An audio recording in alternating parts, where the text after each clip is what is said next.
You are listening to Visionaries Wrestling Network, providing your perfect podcast experience. Hi, my name is Mikey Baker, and you're listening to the MGB podcast, where you get your hits from crab wrestling to primetime pro to flying V and etc. True.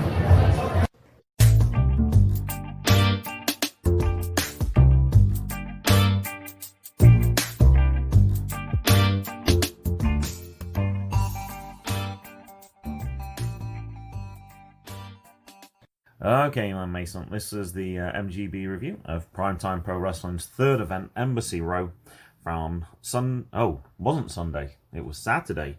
Saturday, September 28th, 2019, and that's where the problem started. We assumed that this was always going to be on a Sunday. We bought the tickets ahead of time. I didn't even know until 2 weeks ahead of time that it was on the Saturday. Jay had a game when the match was actually on, so that was going to be a problem. And we actually tried to sell the tickets. We could have gone, possibly, but Jay certainly couldn't, and we kind of wanted to see his match. You had a match as well, and actually you had not quite a double header, but you had one match to finish up that was from a rain delay, and then you had your actual game to play as well, and we weren't sure. We were like, we can get there, but I'm not sure if we're going to get there on time. Anyway, as it happened, we managed to finish your first game up pretty quick. We started your second game, and then it was actually rain for that, torrential rain. So we got out 30 minutes early, 45 minutes early. It was like, great, perfect. Came home, you showered, we had lunch, we headed straight out. We only got there 10 minutes, I think, before doors opened. So if we had have had a regular match for us, it would have been like we thought, trouble. Basically, we didn't manage to sell the tickets. Like the second event, people were like, hey, I can't make it, tickets for sale, and then 5 minutes later, the Twitter post was gone. Not so easy to do for this one, but anyway, we managed to get there. And as soon as we walked in, we got like these fans that had that were like a heart. Oh, I'd forgotten about those, yeah. It was kind of weird when we walked in, because it looked like people were on the inside, because we saw Mayday on the inside, and we're like, oh, they must be letting people in, and we were like, oh, we were first as well. And then they were like, no, we're not letting people in for like 10 minutes. But then some people could walk in, and it was really confusing who was allowed to get in, who wasn't allowed to get in. But yes, they did have fans at the start, which was good. Unfortunately, we had to back up a little bit. And I was right next to a heat vent or something. It kept blowing on my leg. I was like, man. It was because it was the fan, and then the hot air has to get out somehow, so it went that way. And it went straight over me. So, yeah, I suffered a little bit. Oh, we gave the picture to Dan. Oh, we did, yes. We found a Phillies picture that said, like, thank you, and it got, like, autographs on the side. And I'm glad Dan was right at the door, because I didn't want to carry that around with me for much longer. So, yeah, we passed that off to him. And then a few minutes later, we managed to get in. We were actually the first ones in. There was no problems with the tickets. Mayday actually bought us the tickets on our behalf, because he went to the after party? The after party. I don't think they did an after party for this one this time. They were actually selling tickets. I think they said online. They said email them or something for the fourth show. So anyway, yeah, I don't know if they did that one for this time. Now, I needed to go to the bathroom once we got in. And I said, look, you take the stuff, go find us a seat. And there was one other person who was waiting. And as we were first, I'm like, great. The problem at the area is there's only one bathroom. Well, there's some inside the actual bar itself, but there's only one in the actual location where the wrestling is. And the person who was waiting gave up after about 5 minutes. And the line was starting to get a little longer. There was like 3, 4, 5 people. And someone said, is there actually anybody in there? We weren't sure. Because we're like, I think so. You wouldn't just stand and wait for the bathroom if it was open. 7 minutes later. Now, we had a story before with Coach Mikey. And someone was like, oh yeah, you got to mention that. Mr. Grimm was the person this time. And I think he had a similar issue to Coach Mikey. You could tell there was a certain odor, shall we say, as I finally managed to get into the bathroom. Anyway, managed to get to the bathroom okay and got back out. I'm trying to think if we looked for any merch beforehand for this one. I don't think so. No. There wasn't really many people out, I don't think. I think some of the people who were out we'd already got pictures from. And yeah, we just kind of sat, I think. I don't seem to remember. Yeah, I don't think there was no pre-show again, so I think that's pretty standard now. It's only half an hour anyway, so that's not such a big deal. And yeah, I kind of talked to Mayday a little bit, and yeah, I think that was pretty much it. Shall we go straight to the first match then? Yeah. Alright, match one. Savage Gentleman versus Mikey Banker. Now, actually, I should say this was the Mikey Banker Open Challenge. And Mikey came out, and yeah, he gave his open challenge. We didn't even know Savage Gentleman was going to be there. Nobody knew Savage Gentleman was going to be there. It was not mentioned on Twitter. It wasn't mentioned anywhere. And I'd kind of forgotten. He's actually been out injured for 6 months. Yes? Yeah, he hasn't been wrestling at all. Like, he's been ringside. And that was kind of the reason why I kind of forgot about it. You see him with Lady Frost, and he sort of does things on the outside. Like, he can interfere in matches, but he hasn't actually wrestled. And yeah, I totally forgot about this. I actually said on Twitter, @SavageGent, after 6 long months, the moment that I'd been waiting for finally arrived. I never expected the ovation that I received. Over 500 people welcoming me back to a world that I love. Such an insane feeling, a feeling so surreal, but one that I'll never forget. Thank you, @Primetime Pro Wrestling. I didn't even think about that. I was really surprised that it had been 6 months, but I knew he had picked up an injury. But yeah, I guess when you're part of a tag team, you can still do stuff, which I think has got to make it probably easier. Like, Josh Fuller's been injured for a long time, but he's still been featured because he does like his managerial role, and he can still run interference, and he can still do lots of different things. He can still like do his mic work. He can still, yeah, he's done some commentary work as well. So probably not much to talk about on this one, Mason, because I seem to remember this was a pretty quick match. So the Savage Gentleman won't let go of the handshake, and then Savage Gentleman wins with a tornado kick. And this was a super quick match. In fact, because I said, I was like, oh my gosh, that seemed like it was only like 2 minutes or 3 minutes. I think they said 1 minute and 54 seconds. Now, I wanted to try and look back to see, if you remember the very first one, remember Mikey Banker didn't fill in his paperwork or something? So he was in that Royal Rumble type match or whatever it was. He was the first person eliminated from that in like 30 seconds. Oh, yeah, I remember I couldn't find the second match. I was going to look back and I totally forgot about it. So he's had a couple of matches now where he's had almost no time. Wasn't he in a tag team match? I think he was in a tag team match because Mack Buckler, and then Mack Buckler turned on him. So I think that match went on a few minutes, but he's had 3 matches, 2 of them which he's lasted less than 2 minutes. I remember one thing that connects with AEW. So they have to have like this commissioner to watch over all the wrestling in DC. And we saw him at AEW because we were like right near the entrance, so you could see wrestlers coming in and out, like DDP we saw. We did? Fortunately, I couldn't get a picture on time. I got one of it's blurry. Yeah, it's not very good. But yes, no, it's Andrew. I want to say it's Andrew Hales. I think I have a feeling that's not quite correct, but it's something close to that. But yes, he was certainly at this event, and he was certainly at the event that we saw in DC as well. And Bobby Shields and Brandon Scott we also saw there. But you want to save that for the review of AEW? Unless you want to combine this and just do one big review all in one go. We're actually recording these slightly out of sequence. We're probably going to release this after the AEW review, but we're waiting on somebody who wanted to review with us, and we're trying to figure out what his schedule is going to be. So it's kind of a little strange right now that we're kind of doing this. I want to do this now so I don't forget either, because this has been a week ago already, and we're going to another wrestling event tomorrow as well, and we saw AEW. I watched a lot of wrestling this weekend already. Everything's going to start to mix up a little bit. Now, also I got on Twitter, I'm not sure if it's for this match exactly, also making his @Primetime PW debut yesterday was @Ref Chris Levin, a great addition to our officiating roster. At Impact Wrestling's most junior official, #KidRef, also known as #BabyRef, pro wrestling referee established 2007, contributor for @Ripley's. that's why people were chanting Kid Ref. I heard Mayday say on that. I was like, how do you know that? Because obviously we know Buff Ref.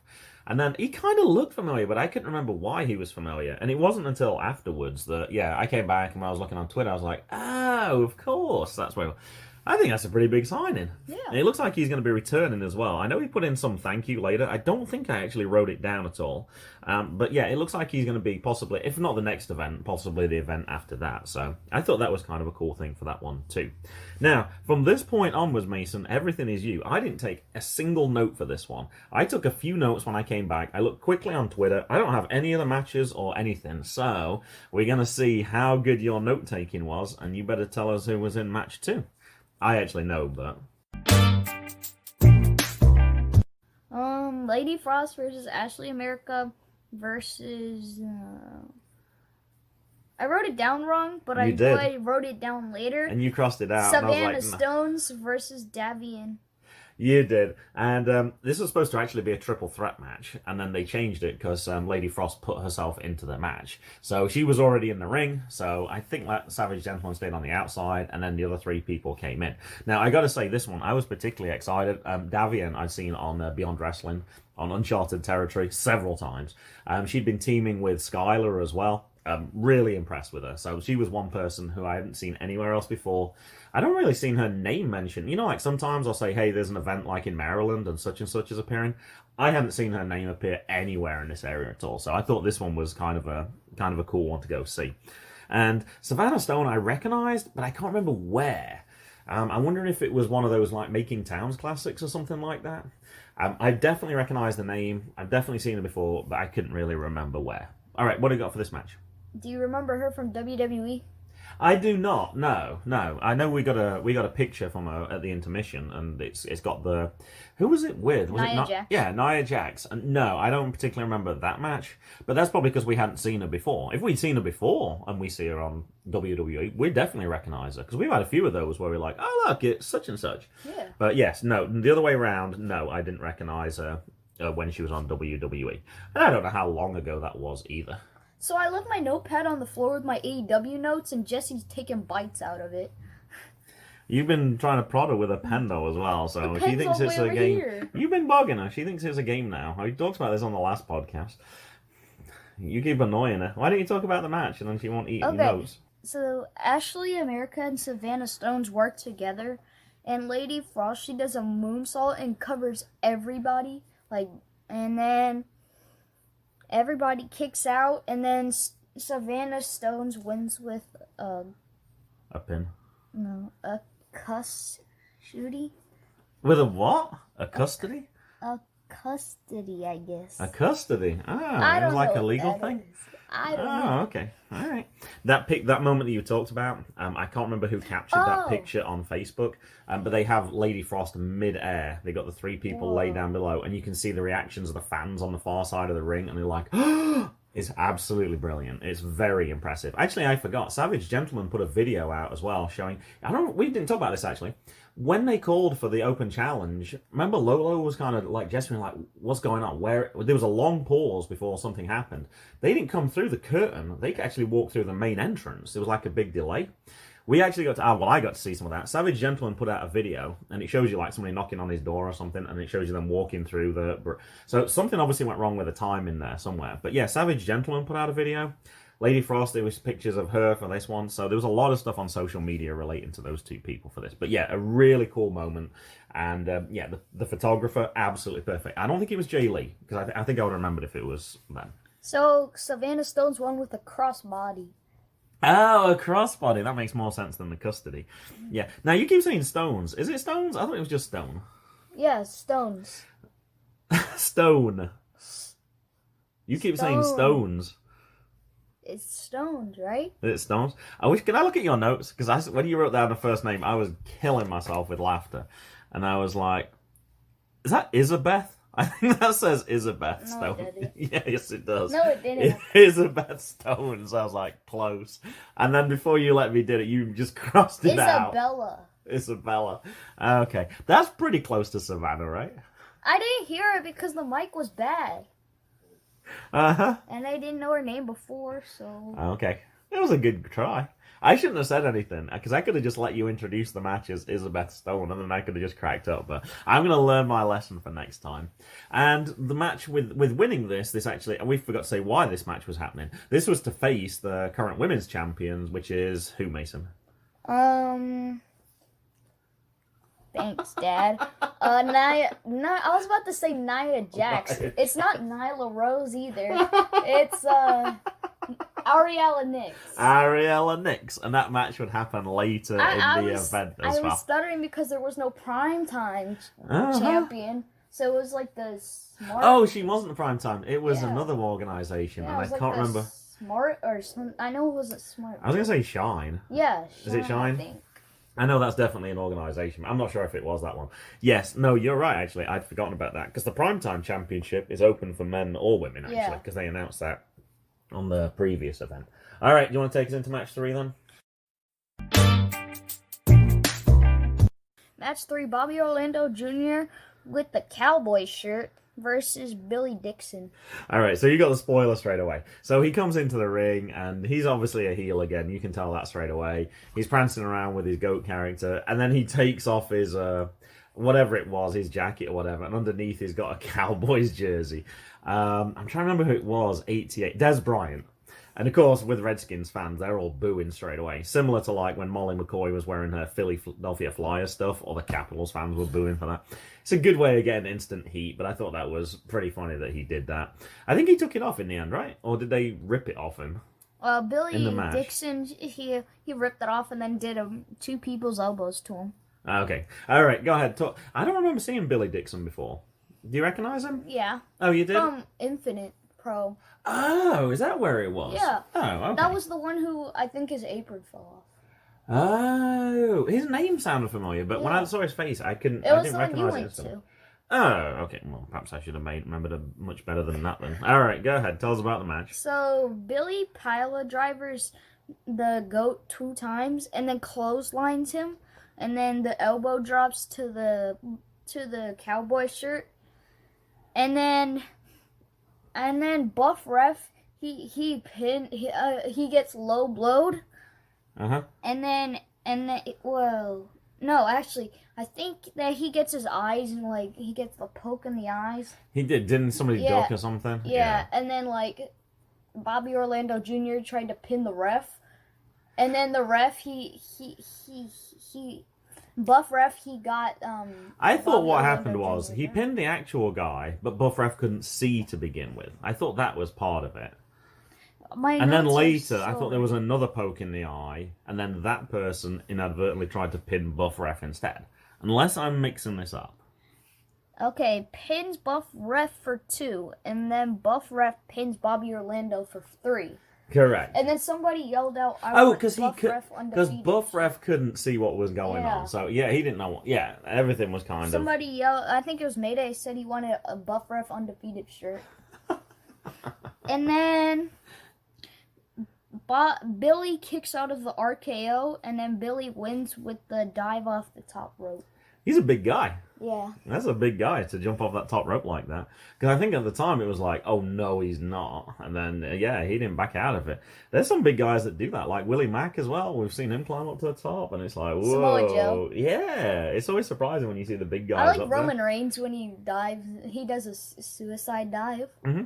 That's always cool when he does that. And... No, I always like to see it, and those rings as well, they tend to make, with you being closer to it, it makes a lot of noise as well when they do it. But, yeah, I kind of feel sorry for Bobby Orlando again. I kind of wanted him to get a win, but, it wasn't happening. One thing that I noticed, well, I guess I should save it for next time, but I'll probably forget it by AEW, but I noticed... You didn't take notes of AEW? No, I did. It's just something I realize now. Okay. Did you hear, like, how the ring really echoes WWE Fairfax?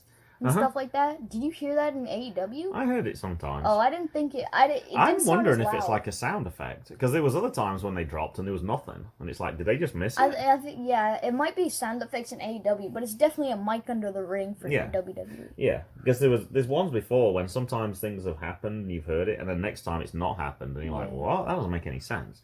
So yeah, I don't quite know about that. I think it's like for WWE, so the people watching can hear it. Oh, it definitely makes an effect when you can hear the noise as well. Obviously, it's the whole thing. It's the sound, it's the images, it's everything together. And if you can make that sound seem louder than it is, that's definitely more dramatic. So, I almost read that Mack Buckler as Rex Burkhead, because Buckler on my notes looks like Burkhead. Is this match 4? Yes. Oh, okay. Match 4. I have him on my fantasy team. Mack Buckler? No! Rex Burkhead, but it looks like Mack Burkhead. I think you dropped him, actually. Yeah, I think I did. So, it's Mack Buckler versus Mr. Grimm. And they announced Mr. Grimm as weighing 28 body bags. They did, because that's like his gimmick. And we still haven't, I think we've only seen it once where he's actually put somebody in a body bag. Oh, I might have seen it when I went to the Aylett, Virginia place as well. Classic Pro Wrestling. Yeah. But yeah, we haven't seen him really use it as much. We've seen him on the side of the ring do it once, but he didn't get anybody actually in the Didn't body somebody bag. destroy it or something? I or think that was box? like a case or something. Yeah, there was that wrestler, and Ethan Page said, look, just send me a check. I'll fix it for you. He's really good with things like that. I know I asked him about it at Classic Pro, and he said, yeah, they sent me the wrong one, so I got to send it back. But yeah, when you got props like that, you don't damage those props. Like, everyone's trying to make a living here. Everyone's got to work together and like backstage, and it's obviously important that you work together. Why would you do something like that would jeopardize that relationship with another wrestler. I don't know. It would sound like it was, nobody seemed to have his back anyway. Everybody agreed that it was not a good thing to do for that match. All right, I don't remember this match particularly that much at all. I remember them being in the ring. I don't remember anything special about this at all, so I'm hoping your notes are really good for this, Mason. So there was a big handprint on Mack Buckler. Do you remember that? Oh, I do remember that. Yes, I don't. Yes, you could definitely see that from the chops. Yeah. And then there was a kick out there was like lots of kickouts at once by Mr. Grimm, and then a big power bomb by Mack Buckler, and then dive by Mr. Grimm, and Mack wins with a clothesline. Mack Buckler won. Oh, I wouldn't remember. If you'd have asked me, I would have said Mr. Grimm won. I honestly didn't remember that at all. And another thing I didn't write on my notes. We saw Mack Buckler at AEW. We did see Mack. Yeah, we went to the. I don't know why we're not saving this for the actual one, but anyway, Yeah, we went to go and see if we could find like a program like you can get at WWE where it's got like all the characters, the photographs, and everything. And we stepped out, and yeah, all I could see was t-shirts. Yeah. I didn't see an Orange Cassidy t-shirt either. If I'd have seen an Orange Cassidy t-shirt for AEW, I probably would have bought one. But they didn't have that. They didn't have programs. It was $30, but I probably still would have bought one anyway. But yeah, no, we did. We saw Mack Buckler in the foyer, I guess it is. Well, looking at merchandise as well. All right. Well, I guess it's relevant for this one, so I think that's fine that you include that at this stage.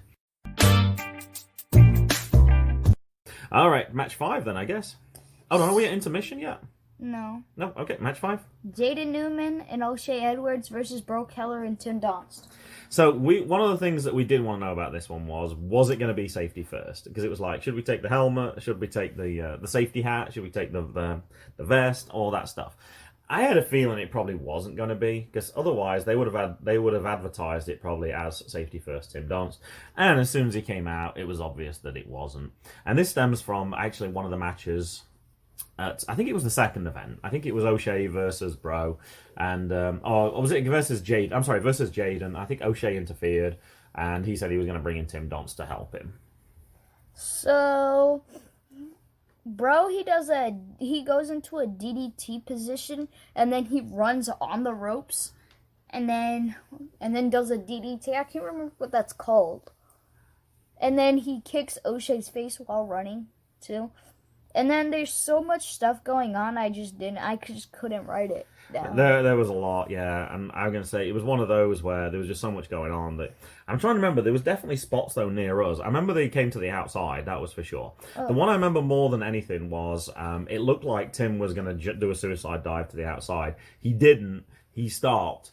I think he lowered the top rope a little bit, and then Breaux went and then dived over the top of Tim and then to the outside and took everybody out. I thought it was the other way around. No, because it was more like a safety first thing. Because he wasn't quite being safety first, but he stopped from doing the dive when it first looked like it. And the barricades got pushed into us. Oh, I know one thing for this one. There was a lot more room to move around. That second one we went to, the front row, you couldn't even get into the front row. There was like no room. The bars were right next to the front of the chairs. For this one, we had a lot of room. I don't know if there was one less row or something. I'm not sure. I doubt it. But unless everything was scooted back a little bit. But yeah, it was nice that we could kind of put your hands up against the rail or your feet on the bottom of the rail to make sure it didn't get pushed into your shins, which I don't want to happen again. I was okay. You were okay. Uh-huh. And that's all I had. I didn't get the finish. All I know was that Breaux won. Breaux won? Yeah. Okay. Wow. I can't remember. Yeah, I'm struggling for this O'Shea won because he gets to face Breaux in a championship match. That would make more sense. And then he attacked Breaux Keller. I'm sure for something of this, there must have been some underhand tactics used. I just can't remember what it was. But that wasn't my side. I wasn't recording that side. So I was like, that's fine. That's all I have good notes for everything else. But oh, that's good. That's so this is probably too much. So this one's probably intermission then, right? Yeah. Okay, so I remember people coming from the outside. I remember seeing Bobby Orlando come out to his place. Everybody was there. So the people I really wanted to see were, I guess, the people who went. Davienne was number one on my list. That was one that I wanted to see. And Savanna Stone was there as well. So I think we got those two. So I think we got the autograph. We got the picture from both. I think I remember most about your picture with Savanna Stone is that Josh was in the background. Josh Fuller was there. And I was like, oh, hold on a second. I was like, no, never mind, just leave it. I want Josh Fuller in the back of the picture. So we got those two pictures. And I know we tried to get the fan again for a little bit to cool us down. What else? We got a picture of Breaux. Oh, he had his title belt out, didn't he? He came right to the side, and because we looked at it, and you were like, yeah, it doesn't have Australia on it. So we asked if we could get like a picture of it, and he was like, oh, do you want to hold it? So yeah, you held it, and then I was like, hey, go on, we might as well get a picture of both of you together. So I got 3 pictures. I got one just of the belt, I got one you holding the belt, and then one with you and Breaux. So yeah, we already have the t-shirt because we got that from the last Nova Pro event, but it was nice to see the belt up close. You don't always get to see them except for when they're just walking in, and then often they walk back out again. So but occasionally you do on the merch tables, but it's easier when you can see the WWE belt because they zoom in it on the cameras. Yeah, and then like they have like replicas and stuff like that, and they have lots and lots of pictures of stuff like that. I probably knew it better than you because I've seen it on Twitter. Oh, whereas you haven't. I don't think you've probably seen that except for just him holding the belt, and that's probably about it, which is kind of difficult to see. So what about its weight then? How does it compare to Nick Aldis's belt? It feels about the same as Benjamin's and Franco's too. Okay. And I think the Grimy Scots felt a little lighter. A little lighter. Okay. All right. So it's basically £10. Yeah. A little bit less, perhaps. Okay. All right. Anything else from the intermission? I don't think we got any drinks this time. Oh, I got a drink. You didn't. You said you were okay, which kind of surprised me because I was like, last time I got a Diet Coke and a water because I was like, I'll have a soda and I'll have some water because it's kind of hot. It didn't feel as hot this time with those fans. Constantly, I was sort of like, that was the other reason why I didn't take notes. I was kind of fanning myself as well because it was like, it's good just to feel that little bit cooler. And no, you didn't. And yeah, you didn't want anything. So I think that was all we did. I had my jersey on the whole time too. Oh, and that's going to come in later as well. I didn't have my jersey on. I put it on the back of the seat straight away. And then at the end, I went to throw the trash away, which was the can of soda, the bottle of water. I was carrying we didn't have normally we put autographs in the car. We can't do that when we go to Primetime Pro because we park about 10 minutes away. So I had to hold on to them. I didn't want them getting creased. Or somebody spilled a beer at one point as well, I think. Oh yeah, when somebody hit the guardrail. So I was like, I don't want to leave that on the ground. So I was carrying that, and then just totally forgot my jersey. Which anyway, DC Breaux has it. I'm gonna go pick it up tomorrow. So everything should be good with regards to that. But yeah, you didn't seem to be too bothered by the heat, I guess. Nah. Okay, trying to think if there was anything else at intermission. I don't think so. Oh, I know one thing. They said 10 minutes. I was like, oh my gosh. Normally they have like 15 or 20 minutes. By the time you've got stuff set up, because like Breaux carried all his stuff out, that does not give you much time to actually sell stuff at all, particularly if you want to see several people. Like, I'm trying to think who was out there. Like, O'Shea was there. We've seen O'Shea before. I'm trying to think who else. There was other people I know who we'd seen before. Kip Stevens was there. We've seen Kip Stevens before. Bobby Orlando was there. We've seen Bobby Orlando. I did quickly do a sneak peek to see did he have any 8x10s. He still doesn't have any 8x10s. He said he didn't, but I always keep checking just in case. And then Lady Frost and Savage Gentleman. We talked about pancakes and waffles a bit. Oh, we did. Now, I posted a comment on... I posted on Twitter that it was that he was back, and I was like, it was a really quick match. It was under 2 minutes or whatever. And he said he squashed him like a pancake. And I was like, I got it. I was like, I picked up the reference that you were talking about pancakes. I was like, that was very clever. So yeah, we had a little chat with them as well. And it was over pretty quickly actually. So we went back to the seats. We didn't really need to stand in front of the fans too much. So I've lost what track of the match. It's probably match 6, I'm guessing. No. I guess the number doesn't matter too much anyway. 6, yeah. So Blank with black stuff all over him, so I guess he's black. That was kind of weird. Yeah, I don't know what the deal was with that. I guess it was, but it looked really weird. It looked like, I don't know. I guess he's not Blank anymore. I'd never seen him do that before. Like, his colours are normally kind of like whites and creams and pinks and things like that. But yeah, that was really... I thought that was strange. I guess it was art, yeah, like you said. And then Apricots... That's his name, right? I don't know, because I couldn't hear it. I think it was Apricots with Pears or something. I was about to say, it's something like Apricots and Pears and Still Life or something. Yeah. He's got a really strange name, but he's basically an artistic piece as well. Versus Capital Vices. Because these are the guys that do the... Well, originally, I don't think they weren't supposed to face these guys, I don't think. Originally, wasn't the Gymnasty Boys were originally supposed to be part of it. Yeah. And I think there was another tag team that was supposed to be involved, and then they couldn't make it either. Yeah. And I think that's what set this match up in the end. I think Blank was supposed to be having a singles match, as far as I can remember. So I think that's how this one changed anyway. But, alright, what do you got for this one? So... Blanky actually claps properly this time. Oh, he didn't do the little... No, he I'm did keeping my wrists together and then just like a little finger clap? Yeah, he didn't do that. Oh, okay. He was actually clapping. Oh, I remembered one more thing for the intro. We got a very sweaty high five from Sin. Oh, yeah. Oh, my gosh. Because that was just right at the start. I feel sorry, because they're wearing... their suits that they wear to begin with are obviously kind of big, and they got the masks on and everything, and if you're backstage, I don't know how cool it is back there, but it can... On the other matches, it was really warm, so you can be sweating it up before you even start. I know before you have a match, you're supposed to, like, stretch out, obviously, as well, right? You're supposed to get, like, warmed up and stuff, but if it's hot already, so yeah, it's kind of tough. You could definitely tell that. So, I put Logan got flipped high many times.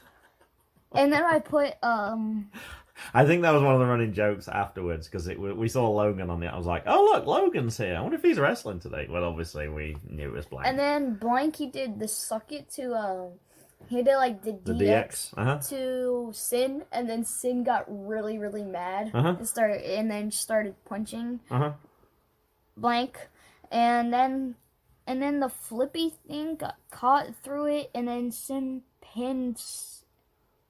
Sin was pinned, kick out, and then Sin and Money pinned Logan for the Blank for the win.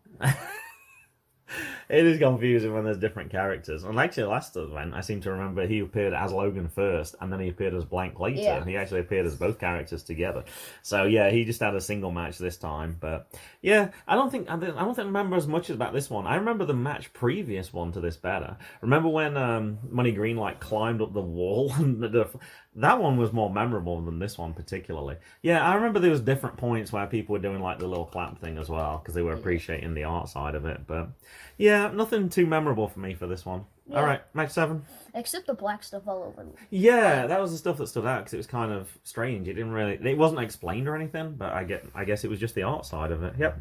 I do like his zip thing on his mouth, though. Yeah. I can't remember what it was, but I know at some point he zipped it because he wanted to talk. Did one of them unzip it back again so he couldn't talk? That was Jimmy Jacobs. Oh, that was a previous one? Okay, all right. Neal versus Evil Kip Stevens. Now, I do remember something about this one, though. And we couldn't see everything because we were on the far side, but I showed you the video later. So he set sort of Kip Stevens up on the outside, and then he sort of charged at him with a raised foot. And the foot went through the bar on the guardrail and snapped it. Yeah. And, yeah. That's because you couldn't see at all. I could kind of see, but I couldn't see everything. Once they're below a certain height, it's difficult to see when you've got the ring in front of you. I'm a little taller, so I can see a little bit over the top, but I couldn't see everything. Actually, I seem to remember there was part of the guardrail broke to the side of us as well. Yeah. We saw something. That was after the last match. Oh, that was after the last match? Okay. But, I couldn't see Evil Kip Stevens because he was sitting down on a chair. I couldn't even see him. All I could see was Neal running. Yeah, he set him up and did a lap, and yeah, that was cool to see on Twitter. I liked the video because it was in slow-mo as well. Yeah. And you could really see it snap, but I wondered if, I don't know, I didn't realise they were as brittle as that. Or unless he's just got a super kick. Yeah. I would have thought he would have been able to withstand a kick. Well, let's skip to a little farther now. To the last match when Yehi he threw Isaiah Frazier into the barricade, and then the barricade bent a little bit. It did. So I guess they're not that strong. So I don't. But they'd be expensive to replace though as well, because you always talk about how much expensive those tables are when they break that. I'm assuming a barricade's way more expensive than a table. So if they broke like that, can you use them again? I don't know. I don't know what are they just there for is that a legal requirement? I don't think so. Or is that just something they put up there? I don't know. Just to give the illusion of safety? Or I guess just to keep fans to say, hey, look, you got to stay back here. We don't want you any further than this. The only 2 things I've seen in DC are AEW, WWE. Mm-hmm. Those are the other ones, and they're obviously going to have barricades. They're not. Yeah, I guess so. Primetime Pro is just the only other one. Yeah. Oh, I guess we can see tomorrow. We are going to a new event in DC tomorrow, so yes, the debut event of Fight Club or something like that. But it's got a 1 instead of an I, but I can't remember its full name. But yeah, I'm sure we'll review that possibly at some point in the future too. So Kip Stevens, he throws Neal to lots of barricades, and then he spills 2 of the beers. That was where, okay, and that was luckily, because I did have the pictures in my hand, and that was one of the reasons. So, the other thing I forgot at the start of this, I always get confused, because I had to ask Mayday, I was like, Neal O'Neal's a face at this one, right? Because it is confusing. When he goes to Flying V, he's definitely a heel. I'm not sure when he's at Crab Wrestling. Oh, so... I think he's been at Crab Wrestling too. Yeah. But it does get confusing sometimes, because last time I think I cheered for him. Oh no, I booed him, and then I was like, no, he's a face here, and I'd totally forgotten. You know the top of the class in Flying V, right? And I think it's head of the class. I think we got it wrong. wrong. Head of the class. I think we said it wrong on the review, but anyway. So, yeah, I know think who we're talking Jaden about. Newman would have been a good... He would have been a good person to have in that group as well, yeah. Neal O'Neal's going to be at that event you talked about, actually. The new one in DC tomorrow. Oh, yeah.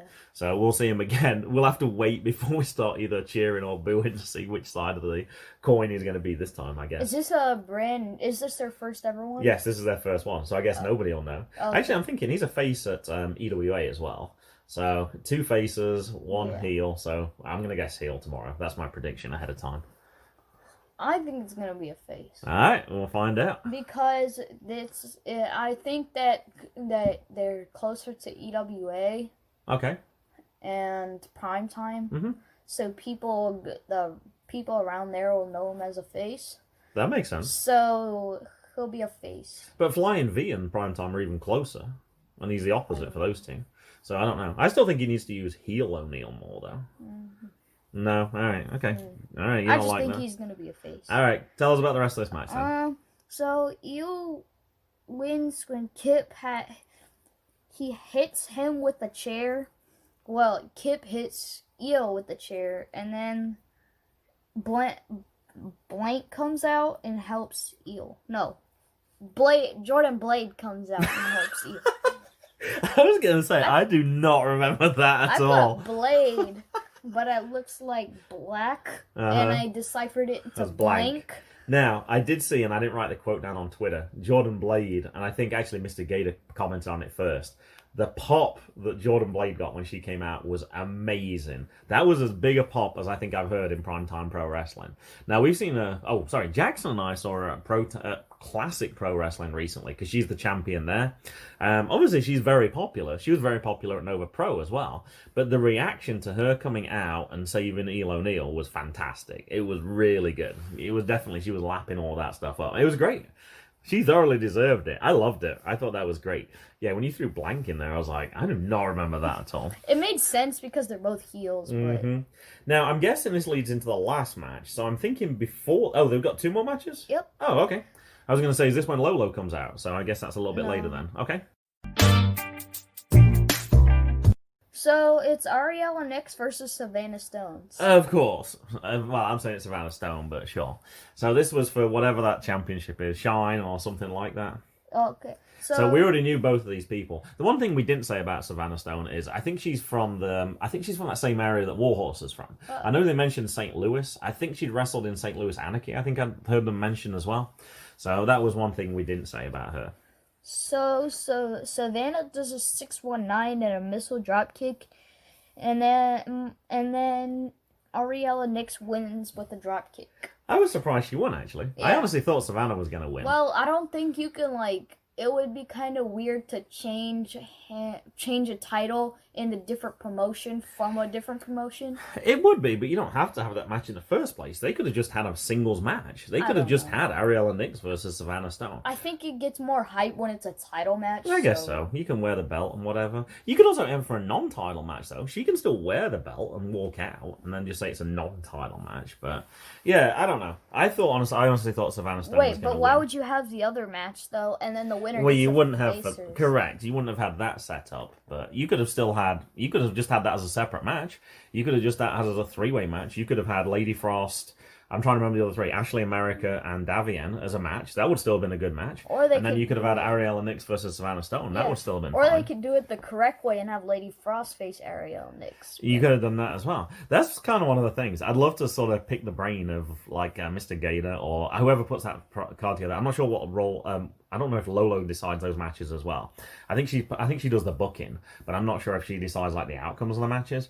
I would love to pick their brain afterwards. Like, why did you choose to do this over this? Because obviously they have a long-term plan as well. Now, I know we're not talking about the next match quite yet, but you can tell they do have a long-term plan because they're talking about their next match was November 16th. They're also talking about the tag team tournament in January. They're also talking about in March having that tournament again. So in May they can have the winner can face for the Primetime Championship at Mack. Oh my gosh, they're planning like at least 4 matches ahead already. So they've got plans.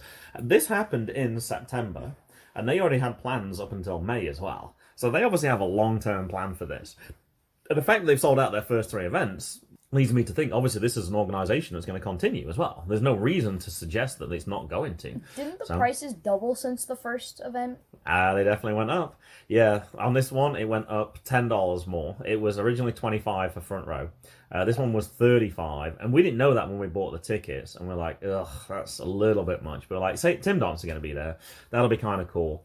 And we'd have to see. And then, yeah, they've announced for the next one $40. And actually, it's academic anyway, because we can't go to the next one. So the next one, I already have tickets for Infinite Pro Wrestling. You haven't been to it yet. It's the last one of the year for them in Harrington, Delaware. Franco's going to be there. And their tickets are half price right now. So they had a sponsor who cut the price. So their front row tickets are $20. So we got front row seats for $10. As it was, I wasn't sure with Jackson even liking those. Their general admission are regularly $10. We got them for $5. We got 3 tickets for $15. So, yeah, we decided to go to that one ahead of time. So, yeah, we couldn't even attend this one anyway. People who are going to attend that next one, I guess we can talk about right now. Joey Ryan's going to be there, which is cool, but we have seen Joey Ryan before. I'm trying to remember who else is going to be there. Oh, Effie. That's the one I'm kind of on. Effie was supposed to appear at Nova Pro in March, I think it was. And then when all the people pulled out, remember that there was like one person, Jordan wasn't going to be there, Ali wasn't going to be there.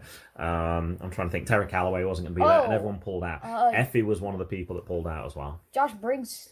I think he was an injury, but yeah, everyone started. But he was somebody who I was kind of excited to see. But hey, you can't do everything.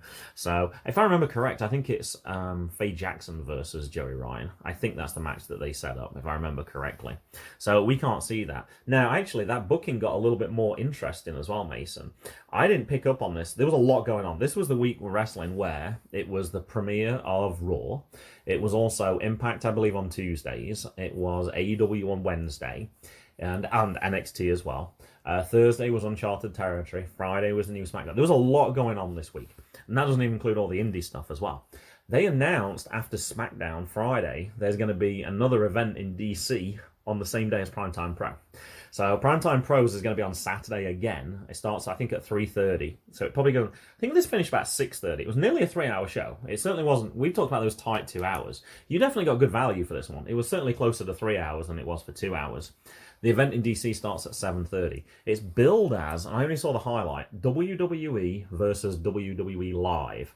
I have no idea what that means at all. Oh, I think it's like the big stars versus the not so big stars. I'm picking the big stars to win, though. Yeah. I think it was sort of like the NXT UK versus NXT versus 205 Live. Except it's like, you know how they have WWE Live before things? I think it's that versus the... Okay. And I don't know. I just saw it was promoted, and I saw Gator say that you could attend both already. They've already sold over half their seats already anyway. They've sold out the front row. I think they've sold most of the second row already as well. I actually listened to a Big Gold Belt podcast at your baseball game today, and I think Heel Mahoney said that there's less than 80 tickets left already. So considering, I think there's about 300, 350, I think might be the capacity. I'm not sure if that's just seating, and then you can have the standing people as well, make it slightly higher. But yeah, they're obviously doing well, and the wrestling fans probably will go to both, actually. Why wouldn't you? You could go to one, you could take an Uber to Capital One and then go watch the second one as well. Yeah. If you're a diehard fan. We obviously can't go, because like I said, I'd bought those tickets already. I want to go. We haven't seen Franco in quite a while now, since the summer. This will be the last chance this year, so I definitely want to go up there. And you haven't been to Infinite Pro yet at all.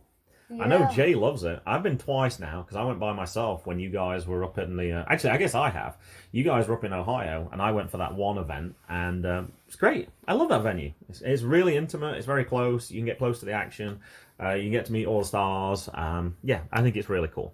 All right, I guess we're on for the last match then. Oh, so you know how they have like this one really, really big star? Okay. Who do you know who that is yet? I do not. I don't think that they've announced Because that they had yet. Jonathan Gresham, Carlito, and That was one of the reasons why I Yeah. wanted to go. Yeah, they said it was Jonathan Gresham's last match on the Indies. And I don't know if he's just going to become a trainer, because we know he's definitely a trainer at the dojo. So I don't he's know. a trainer. Yeah. Oh, I thought Yeah. he was a trainer. Well, he is a wrestler as well, but he was also doing the training as well. The group that I saw, actually on that same day when I went up, there was that Comic-Con in Dover.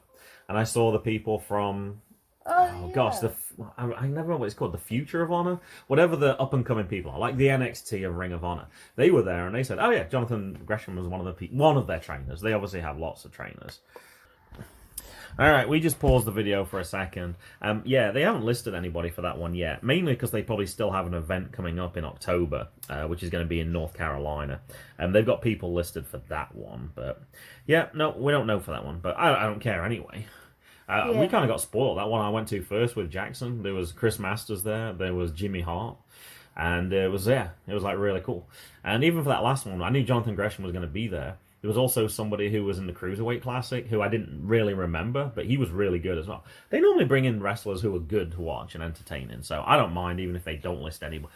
At $5 a seat, I don't think you can be too picky at that anyway. That's fantastic value. They really do put on a good show. I like watching them. It's worth that little drive. It's like 2 hours, but I don't mind traveling there. And this time I want to make it to a day anyway. That's what I did when I went up. I spent the day in Delaware. I did a walk around. I went to Comic-Con, and it was great. You went to Comic-Con? No, it was an outside. It was an outside event, but yeah, it was kind of cool. Okay, so they talked about the next show. They gave all the details. Said you could buy tickets online, etc., etc. All right, what about the last match then? So Isaiah Frazier versus Fred Yehi, Hmm? and there's a face sticking out of like Fred Yehi's shoe. There is. I saw a wrestler on Chikaro's King of Trios last night who had that as well. Oh, actually, perhaps it wasn't. Perhaps it was Uncharted Territory, actually. No, it was Uncharted Territory, because I watched both of them, actually. But yeah, I saw that same thing, and I was like, oh, I saw somebody recently who did that, and I couldn't remember who it was, and I was going to ask you, but you were at your friend's last night, and then I forgot to ask this morning, so I'm glad you mentioned that. So Isaiah's hand got stuck like in the ring post by Fred Yehi. I didn't realize that was hollow. I guess I've never been that high before. I've seen it before. I assumed it was like a circle on top or something, but yeah, it is in WWE. Oh, okay. But yeah, he got his arm inside there, and I think Buff Ref had to help him in the end. Whether that was real or not real, it looked real, that's for sure. But yeah, I guess we should have said as well, we've seen Fred Yehi several times as well. He's been at Nova Pro, and then he kind of disappeared. We saw him on MLW, and then I forgot. I was going to look it up, and I asked you, did he job? And I can't remember what you said for that. No, I don't think he jobbed because there was this big old. Because all I remember is a big segment on him, so you can't job if you get. But I don't think I've ever seen him appear again on MLW. And Dominic Greeny's gonna be in MLW. So. Dominic Greeny, who also we saw many times at Nova Pro, is going to be there as well. That's going to be cool. Fred Yehi, he was in. It was just this random PWI that you showed me one time, and I read it while we were going up to Uncle Lowell's. Mm-hmm. So and I found Fred Yehi in it. Yeah. Yeah, no, and I've seen him as well on, I think you looked it up, it was is it AAW? Yeah. I know I saw one of his matches on there as well, so he's been around on different places, it's just we haven't seen him for a while. I'd forgotten how good he was. Yeah. I remembered he was good, but he was really, really I remember impressive. I booed him at Nova Pro because he was fighting Jordan Grace, but I was the only one cheering for him here.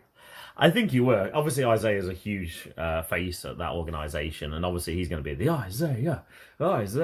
He's very popular, so that was totally understandable. But I like his facial expressions as well. He sells a lot from his face. Like, you can tell when he's like, huh? Like, what's going on here?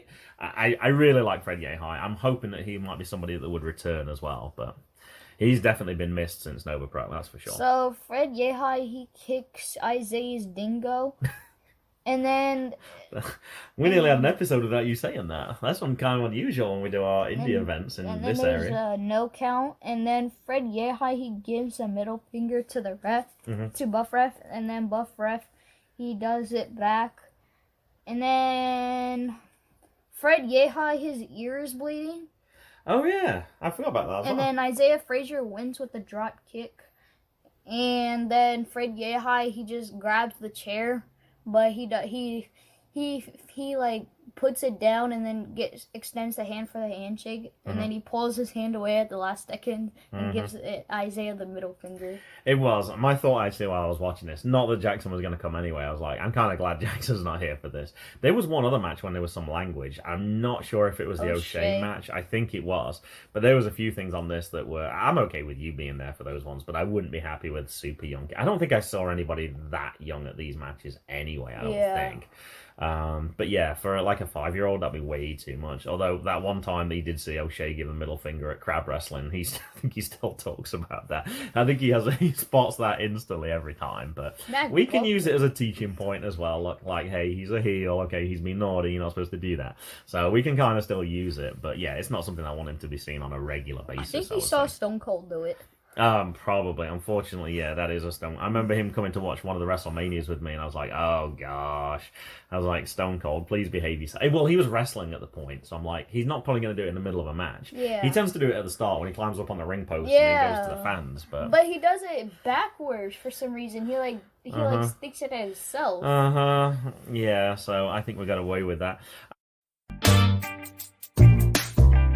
Alright, I'm trying to remember if there was anything at the end. I talked about leaving my jersey behind. We just wanted to get out of there at this point. We'd had, like I said, we'd had a long day. My original plan was also to record a podcast, and we got home and it was like, no, it's way too late. I know we got some food, and then we got back in the car and then we drove home. I think there was some traffic as well.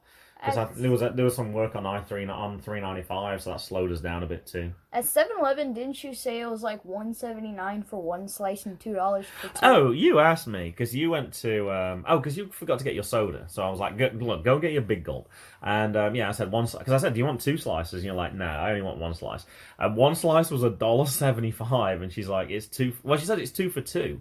She's like, do you want 2? And I was like, well, I'm thinking in my head it was $1. Normally it's $1, right? Yeah. So I'm like, no. And I was like, well, how much is 1 slice? And she said $1.75. So yeah, we got 2 slices for $2. That's kind of a weird deal. That was kind of inconvenient for them because they're gonna have to restock more frequently as well. I don't know. Unless people who would normally buy 1 slice buy 2 slices. I don't know. It seemed kind of a weird little business model. I think it would be better because, like, if you want to sell it for $1 anyway, and if people don't know that they only buy 1 slice, then you get monies. You get extra money because it's $1.75. Yeah, I don't remember seeing the price anyway. Saying $1.75. Once you buy 2, then you're just getting strict even as you want it. But yeah, that 7-Eleven's really convenient actually. That's like right on the way back from where we go. My big problem was I was still carrying all those pictures and everything. I didn't want them to get creased, and we're trying to get food and stuff. But anyway, it worked out okay. I think that's it, right? Yeah. All right, done. It's goodbye from me. And it's goodbye from me. And it's goodbye from them. Goodbye.